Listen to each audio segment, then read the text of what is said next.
That was in '88, and it's our first fire of the year on the Coronado, right on the Mexico border in southern Arizona, and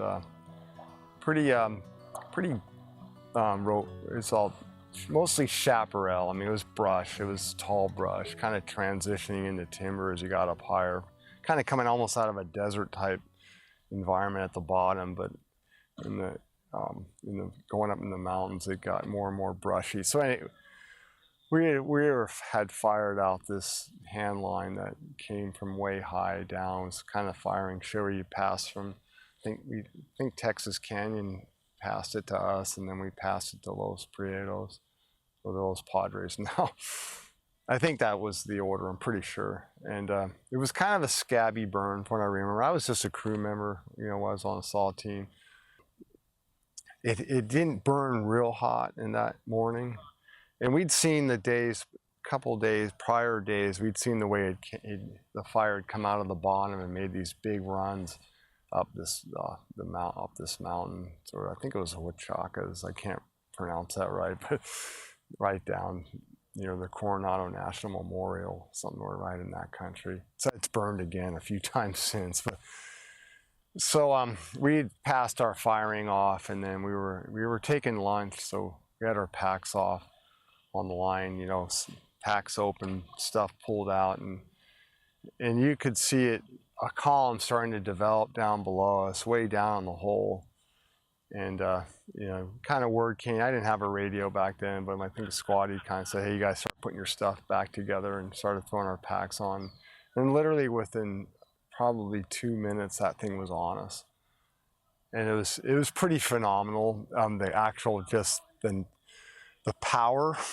I remember having to put my hand on my hard hat because it felt like it was going to get sucked into the column.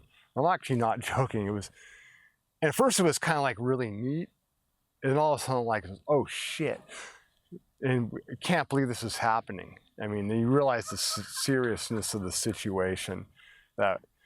And so I remember waiting. I was with my SAW partner. We were down the bottom end of the crew, and there was a knob up higher that we were kind of, you don't want to just run, you know, because that's not how you do it. So I remember looking up on the top of that knob and waiting. Saw the crew all gathered up, clustered down, and I think it was Buckley, because he was the foreman, just kind of go like, you know, points downhill, like go, like don't wait for us. So we started running down the hill, and my SAW partner made it, and I didn't. The fire came in between us and just slammed the line, and we had converging winds, so it wasn't peeling over the line, which saved our bacon. So I had to turn around. It was a sick feeling as I'm running back up this hand line to join the rest of the crew, and we took refuge in this kind of rock pile on the backside of this knob, and so fire did its thing.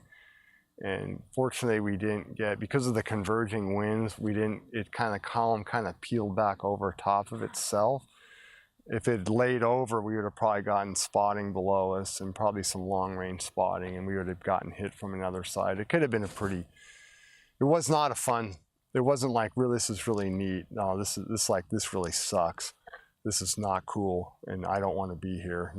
It was pretty traumatizing, I think, for the crew. And it'd be interesting to talk to other people. They probably all remember it slightly differently, but probably fairly similar.